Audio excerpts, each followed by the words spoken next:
E aí, vamos falar da palavra de nosso Senhor e Salvador Jesus, né, irmãos? Por que que a nossa fé, irmãos, está firmada no Novo Testamento, né, irmãos? Por quê?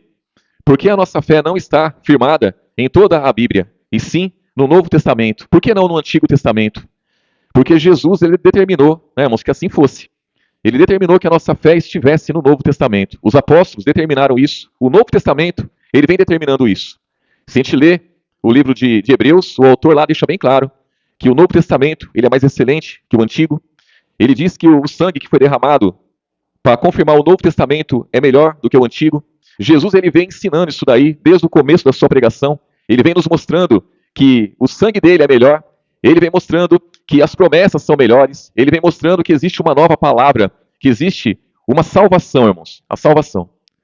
E mais, a igreja de Cristo, ela é formada através dos apóstolos, né, irmãos? De Jesus, ele forma a sua igreja, ele separa os apóstolos e através desses apóstolos aumenta o número de irmãos e a igreja ela cresce. E hoje nós fazemos parte dessa igreja. Então a igreja de Cristo não tem nada a ver com o Antigo Testamento. A salvação não tem nada a ver com o Antigo Testamento. A libertação não tem nada a ver com o Antigo Testamento. Tudo está no Novo Testamento. Um sangue melhor, promessa melhor, uma salvação, uma esperança, né, irmãos? Uma esperança que nos dá de coisas muito melhores. Jesus, ele começa logo o ministério dele ali com sinais, quando ele transforma a água em vinho, ali, né, irmãos? Já um sinal espetacular que ele dá ali. Quando a mãe dele fala para ele, olha, o vinho acabou. Irmãos, Jesus nunca esteve preocupado com a falta de vinho ali para o povo tomar, irmãos. Isso aí, quem conhece Jesus, quem conhece a sua palavra, quem conhece a trajetória dele, entende muito bem que, tanto que ele diz para ela, que tenho eu contigo.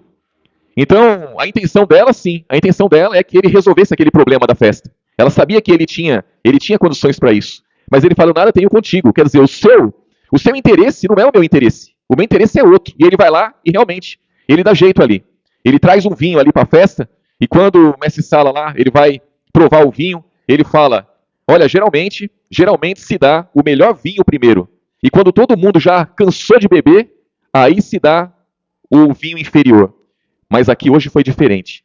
Hoje deram o vinho melhor depois. O melhor vinho veio depois. Irmãos, o vinho representa o sangue. Então, o segundo sangue, aquele sangue que veio depois, é muito mais excelente. Jesus, quando ele depara com a mulher samaritana ali, ela está no poço. O poço de quem, irmãos? De Jacó.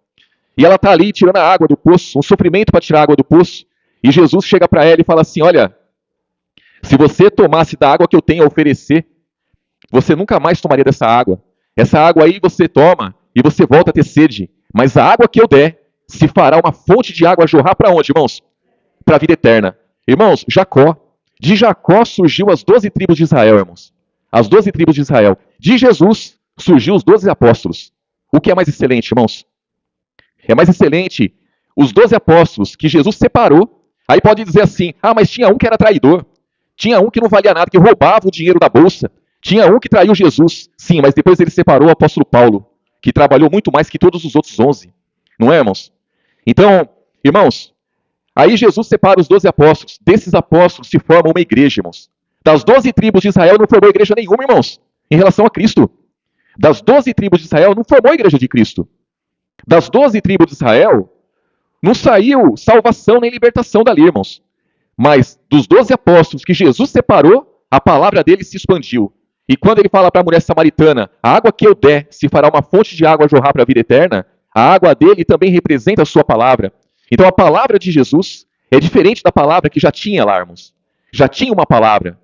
Quando Jesus ele depara com Nicodemos, Nicodemos ele deseja ali a salvação que está em Cristo. E Jesus fala, você deve morrer e nascer de novo. Por quê? Porque a vida que ele tinha, ainda que com toda a glória que ele tinha, a vida que ele tinha não era suficiente para ele herdar a salvação. E Jesus ele vai ensinando, quando ele começa o ministério dele ali, o primeiro sinal transforma a água em vinho ali. Mas quando ele começa a pregação dele, ele já começa dizendo também, ouvistes o que foi dito, eu porém vos digo. Então ele vem mostrando ali a diferença, irmãos, a diferença daquilo que o ser humano tinha e aquilo que ele tinha a oferecer. Então lá, ele deixa bem claro, lá é olho por olho, dente por dente. Eu porém vos digo, não resistais ao mal. Então ele vem mostrando, irmãos, ele vem mostrando uma caminhada diferente.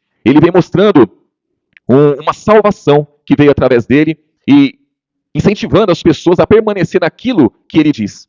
Né, irmãos? Vamos abrir nossas Bíblias em Hebreus, irmãos. Hebreus capítulo 7. Capítulo 8, irmãos. Capítulo 8. Hebreus capítulo 8, versículo 1.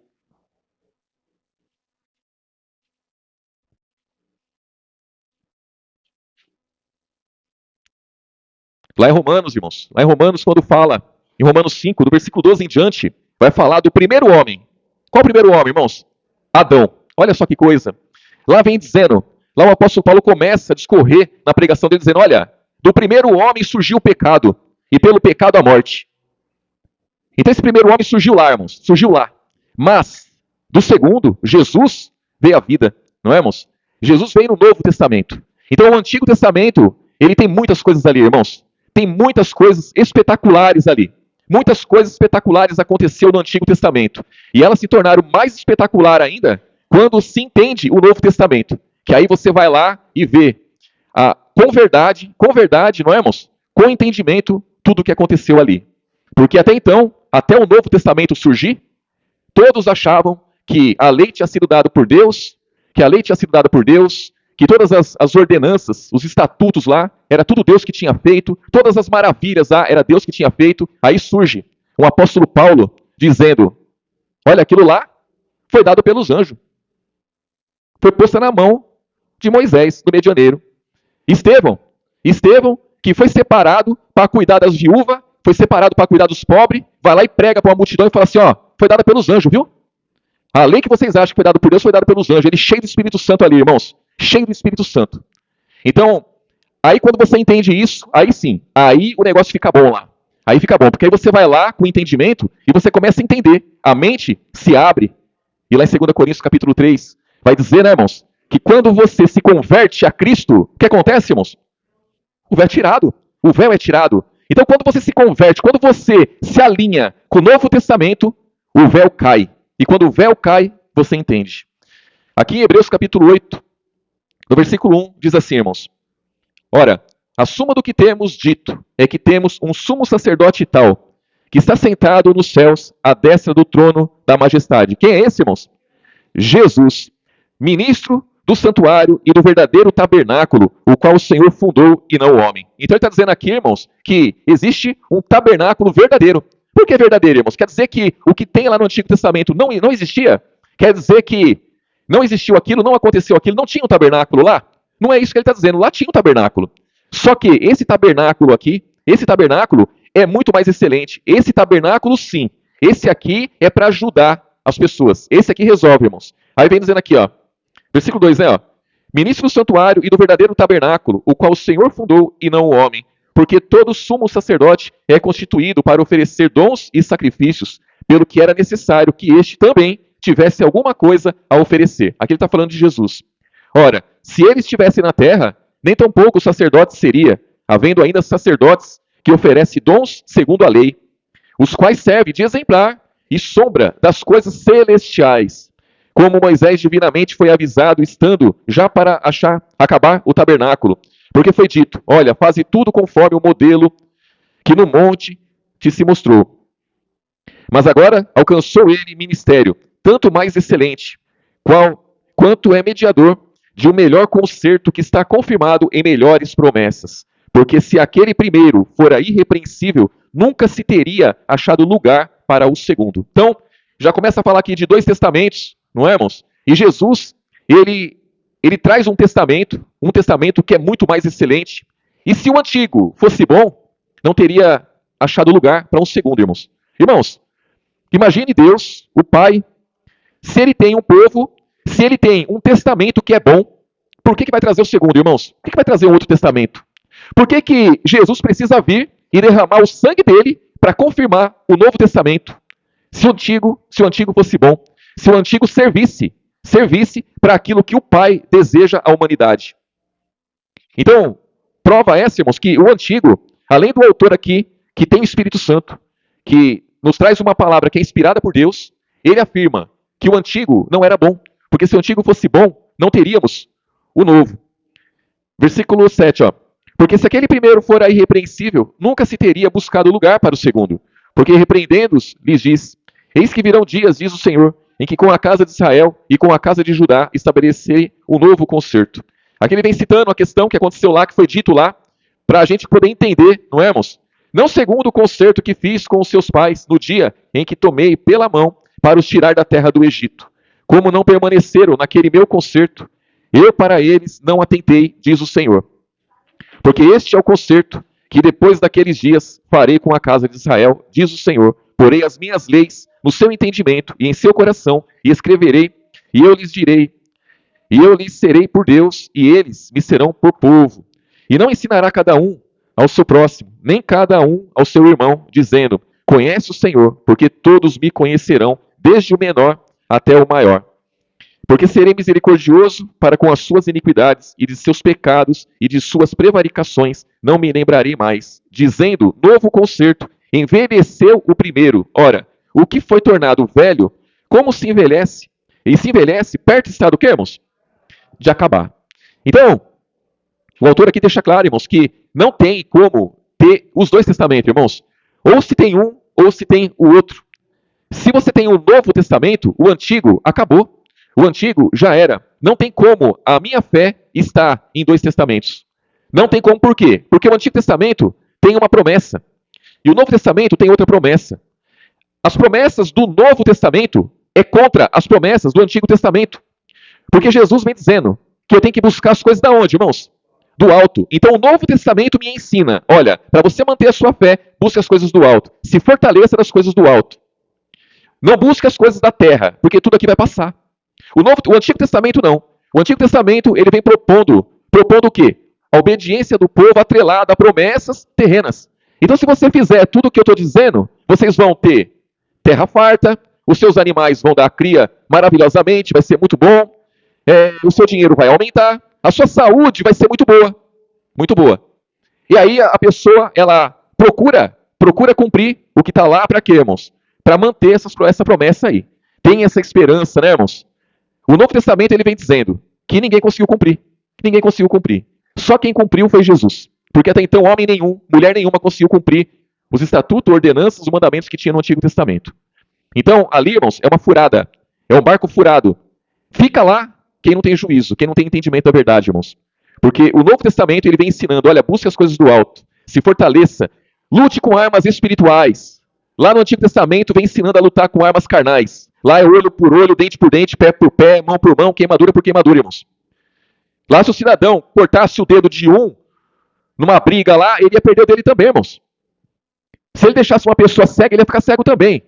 Se ele matasse alguém, ele ia morrer. E assim vai, irmãos. As pessoas vêm criticando o apóstolo Paulo, que operou, o Espírito Santo operou na vida dele no Novo Testamento. Vem criticando ele por quê? Porque ele deparou com uma situação lá em Coríntios, onde o cidadão estava tendo relação com a madrasta, com a mulher do seu pai. Aí ele vem dizendo, olha, tire ele do meio de vocês. Para quê, irmãos? Qual que era o objetivo do apóstolo Paulo? É que aquele homem viesse a se arrepender, que ele viesse a refletir a vida dele, longe da comunhão dos irmãos, ver o que ele estava perdendo ali, ver aquilo que era importante para ele realmente, ele ia se arrepender. Esse é o objetivo do apóstolo Paulo, tanto que ele diz isso. Entregue ele para Satanás para quê? Para que acabe com a carne dele, para que o espírito fique bem. Não é, irmãos? E aí, isso funciona. Por quê? Porque esse homem, ele se arrepende, ele quer voltar para a comunhão, e quando os irmãos não querem receber esse homem, o apóstolo Paulo fala, não, recebe ele, para que ele não seja consumido de demasiada tristeza. Recebe ele com vocês. E receberam. E aí critica o apóstolo Paulo. Ah, o apóstolo Paulo mandou tirar da comunhão, mandou tirar da igreja. Irmão, se fosse no Antigo Testamento, ele ia morrer. O Antigo Testamento diz que ele tem que morrer, porque ele descobriu a nudez do seu pai, ele cometeu um pecado. Não tem essa de se arrepender, irmãos. Não tem essa de falar assim, eu estou arrependido, eu estou sendo consumido de demasiada tristeza pelo que eu fiz. Não tem isso daí. Errou, pagou. Então, se fosse lá, ele iria morrer. E está tudo certo. O Novo Testamento é diferente. O Novo Testamento ele vem cheio de meios para que a pessoa venha se arrepender, para que a pessoa siga adiante, para que a pessoa reflita a sua vida, para que ela se acerte diante de Deus, diante dos homens. O Novo Testamento, irmãos, é maravilhoso. É muito bom. E aí, aí vem dizendo aqui, onde eu estou aqui? 9, versículo 1 aqui, irmãos. Vamos lá.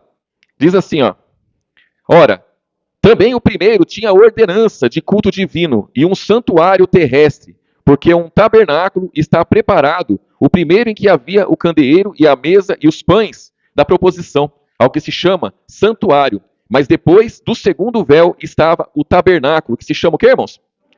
Santo dos Santos, que tinha um incensário de ouro e a arca do concerto coberta de ouro toda em redor, em que estava o vaso de ouro que continha o maná, e a vara de Arão que tinha florescido e as tábuas do concerto. E sobre a arca os querubins e a glória que fazia sombra no propiciatório, das quais coisas não falaremos agora, particularmente. Ora, estando essas coisas assim preparadas, a todo tempo, estavam os sacerdotes no primeiro tabernáculo cumprindo o serviço.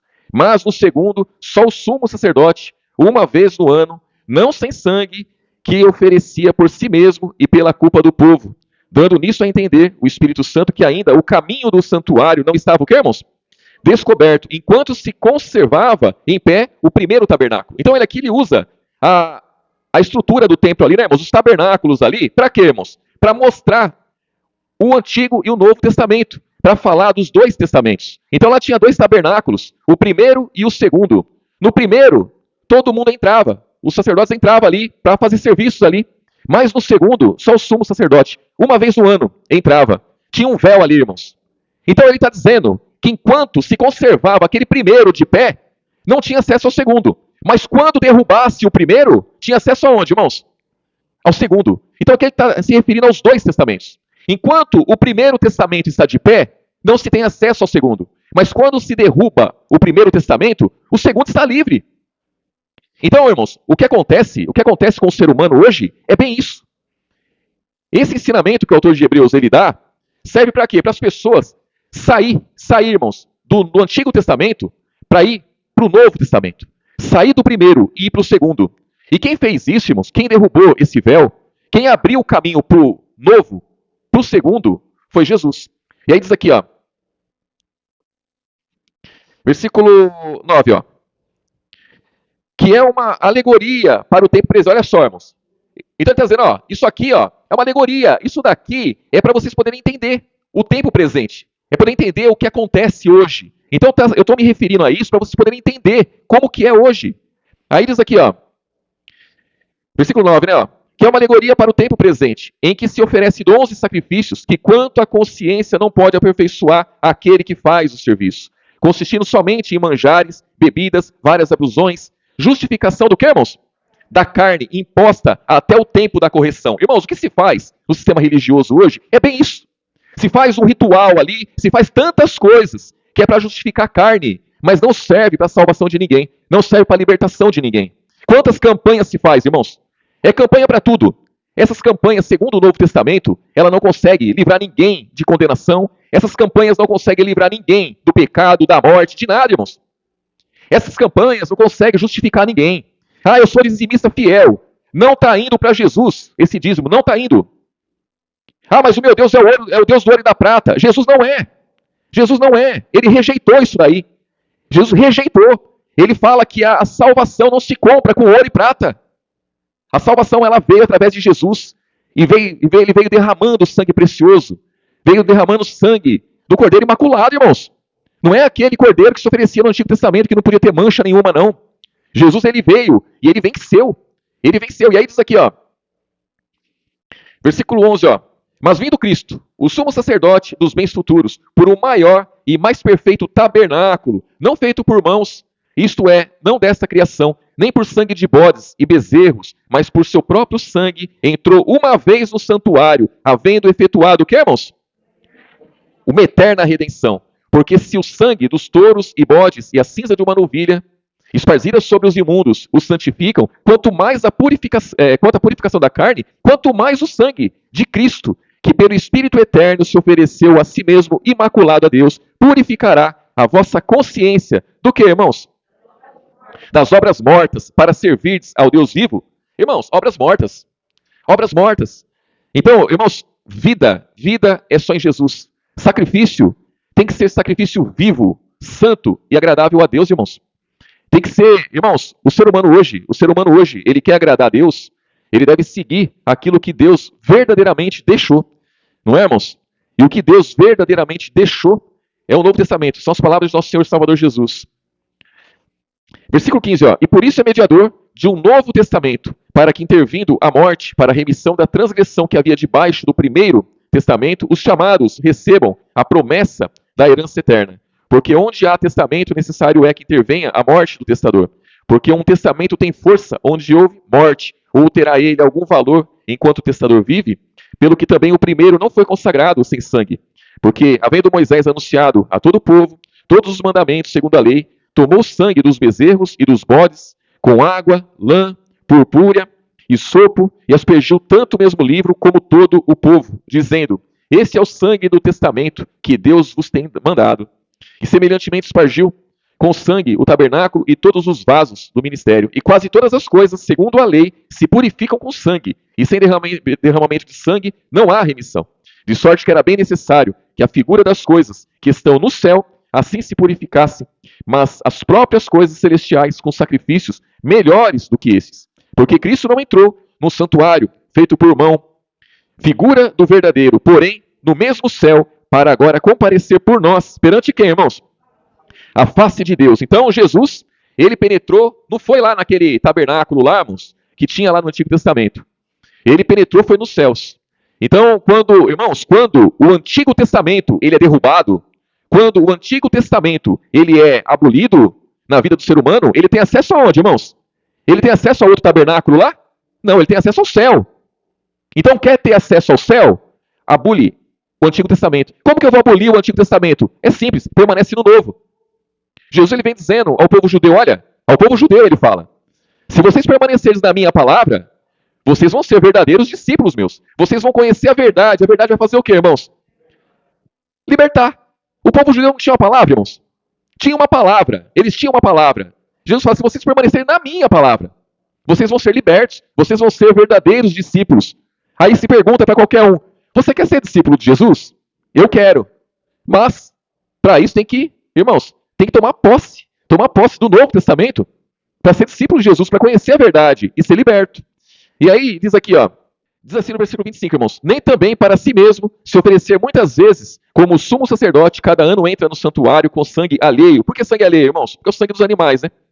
De outra maneira, necessário lhe fora padecer muitas vezes desde a fundação do mundo, mas agora, na consumação dos séculos, uma vez se manifestou para aniquilar o pecado pelo sacrifício de si mesmo. E como aos homens está ordenado morrerem uma vez, vindo depois disso o juízo, assim também Cristo, oferecendo-se uma vez para tirar os pecados de muitos, aparecerá segunda vez, de que forma, irmãos? Sem pecado, aos que o esperam. Para quê, irmãos? Para a salvação. Por que ele diz isso, irmãos? Então Jesus ele veio, se manifestou a primeira vez, para quê? Para tirar o pecado do ser humano. Ele vai aparecer a segunda vez sem pecado. É sem pecado dele, irmãos? Lógico que não, porque Jesus nunca pecou. Mas ele vai vir, irmãos, não para tirar pecado de ninguém. Ele vai vir para buscar a sua igreja e levar para ele. Então não vai ter mais luta contra pecado, não, irmãos. Quando ele vier, o pecado já não existe. Quando ele vier, acabou, irmãos. Ele vai vir e vai resgatar os escolhidos. Na vida do escolhido, o pecado não domina. O pecado, ele não comanda nossas vidas, irmãos. O pecado, ele é somente obstáculo em nossas vidas que nós temos que vencer todos os dias. O pecado, ele se manifesta de todas as formas. Para quê? Para nós combater com o nosso poder? Não, com o poder de Deus. O poder de Deus. Quando ele vier a segunda vez, porque ele já veio a primeira, já tirou o pecado do mundo, vai vir a segunda vez sem a necessidade, irmãos. Sem a necessidade de vencer o pecado, porque ele já venceu. E vai nos levar para ele mesmo, né, irmãos? Versículo 28, ó. Assim também Cristo, oferecendo-se uma vez para tirar os pecados de muitos, aparecerá segunda vez sem pecado aos que o esperam para a salvação. Então, irmãos, isso é espetacular. A gente saber que Jesus, ele, lá em João 14, ele deixa claro, né, irmãos, que ele ia preparar morada para nós. E nós sabemos que ele foi, ele preparou lugar para nós. E ele diz, olha, se eu for e preparar lugar, eu vou vir. E vou buscar vocês, para levar para onde eu estiver. Para que onde eu estiver, vocês estejam comigo. Então isso aqui, irmãos, é uma promessa de Jesus. Ele vai vir, segunda vez, nos buscar. Isso ele já deixou claro. O que os apóstolos falaram, o que os homens usados por Deus aqui disseram, o que o autor de Hebreus disse, é o que Jesus já nos garantiu. Então essa promessa Jesus já havia dado. Eu vou vir buscar vocês, porque eu estou indo preparar lugar. Não se turbe o vosso coração. Não fiquem atemorizados. Não fiquem preocupados. Irmãos, a palavra fala que pelas grandíssimas e preciosas promessas do Novo Testamento é que nós estamos firmes. Então existe promessa espetacular da parte de Jesus, do Novo Testamento, e por essas promessas é que nós seguimos adiante. O Antigo Testamento também tinha promessas.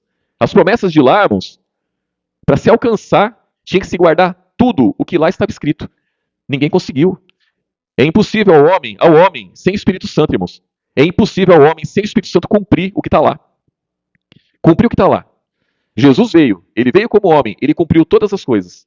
Ele vem nos instruindo, ele vem instruindo a humanidade. Olha, permaneçam na minha palavra. Olha, busquem as coisas do alto. Olha, se revistam com a armadura de Deus. Olha, lutem com armas espirituais. Esqueça as armas carnais. Lutem com as espirituais. Quando ele, antes de ir para a cruz lá, ele diz para os discípulos, né, irmãos? Olha, até agora eu pedi para vocês não levar nada com vocês, mas aquele que não tem espada, venda o que tem e compre uma espada. Aí Pedro vai lá e consegue as espadas e leva, não é, irmãos? E aí, quando os soldados lá vai prender Jesus, aí Pedro vai lá e corta a orelha do soldado, né? Com a espada, não é, irmãos? Irmãos, hoje nós sabemos que quando Jesus estava dizendo para Pedro, quem não tem espada, pegue uma, consiga uma espada, vende o que tem e arruma uma espada. O que eles tinham, irmãos? O que eles tinham? Eles tinham as coisas do passado. Eles tinham uma espada lá do Antigo Testamento, irmãos. Eles tinham as coisas do Antigo Testamento. Jesus falou, não, consiga agora uma espada. E a espada de Jesus, para que é, irmãos? É a palavra de Deus. A espada de Jesus é para trazer vida para as pessoas. Leva vida às pessoas. Pedro foi lá, conseguiu uma espada, lá cortou a orelha do soldado, Jesus vai lá e cura o soldado e fala assim, ó, mete a sua espada na bainha. Porque aquele que com ferro fere, com ferro será ferido.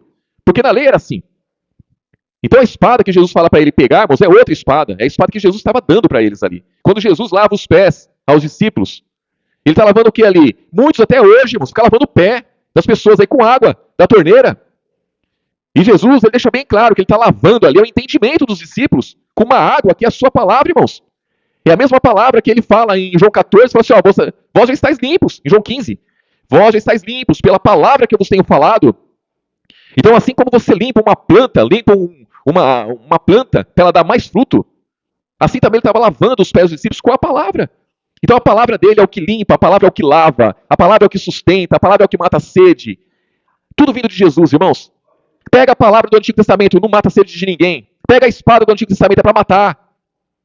Pega as ordenanças do Antigo Testamento, para que é, irmãos? É morte. Por Adão entrou o pecado, e do pecado a morte. A morte passou a todos os homens. O único pecado, irmãos, o pecado de Adão ali, passou a todos os homens, até sobre aqueles que não pecaram, a semelhança da transgressão de Adão. Mas assim também, em Cristo é diferente. O único ato de justiça veio salvação para todos os homens. Não é, irmãos? E aí, precisa de mais motivo, irmãos? E se for falar disso daí, irmãos, se a gente for conversar sobre a salvação, sobre o porquê que o Antigo Testamento foi abolido, irmãos, é dias falando disso, porque o Novo Testamento inteiro vem falando disso. A gente nem leu 2 Coríntios 3, que é o texto que deixa claro ali. Nem precisa, irmãos. Nem precisa ler nada. Isso aí tem que estar no nosso entendimento. Nosso entendimento é defesa da fé, irmãos. Defesa da fé. O sistema religioso não tem argumento para se manter o Antigo Testamento de pé, irmãos, se eles querem Jesus. Para se manter o Antigo Testamento de pé, tem que renunciar a Jesus, tem que negar a Jesus, tem que falar, não quero Jesus. Aí tudo bem, fica com o Antigo Testamento, fica debaixo de maldição, fica debaixo de condenação, e o destino é o lago de fogo. Mas se a pessoa disser, eu quero Jesus, então pera lá, se você quer Jesus, então o Antigo Testamento tem que estar abolido na sua vida. Ah, por quê? É por causa disso, e a noite inteira falando, irmãos, a noite inteira, e vai raiar o dia, e você vai estar falando para a pessoa por que ela tem que abolir o Antigo Testamento. E só não se abole o Antigo Testamento, por quê? Porque se a pessoa quer ser corrupta, se a pessoa ela quer ser carnal, se a pessoa ela quer ser tudo de ruim servindo a Deus, ela tem que ficar mesmo com o Antigo Testamento, irmãos. Porque o Novo Testamento não permite isso daí. O Novo Testamento não admite falcatrua, o Novo Testamento não admite carnalidade, ele não admite pecado na vida da pessoa. Ou a pessoa ela se arrepende, ela luta contra o pecado, ou então o pecado vai tomar conta dela e vai gerar morte, e pronto. É assim, irmãos. Então o Novo Testamento ele vem nos dando, irmãos, vem nos dando o escape, ele vem nos dando salvação, libertação, constantemente, constantemente. Amém, irmãos? Que o Senhor abençoe grandemente os irmãos. Amanhã era para eu estar trabalhando, mas eu vou estar com os irmãos lá no Briquet, vou estar de folga amanhã, glória a Jesus. E essa semana que vem, irmão,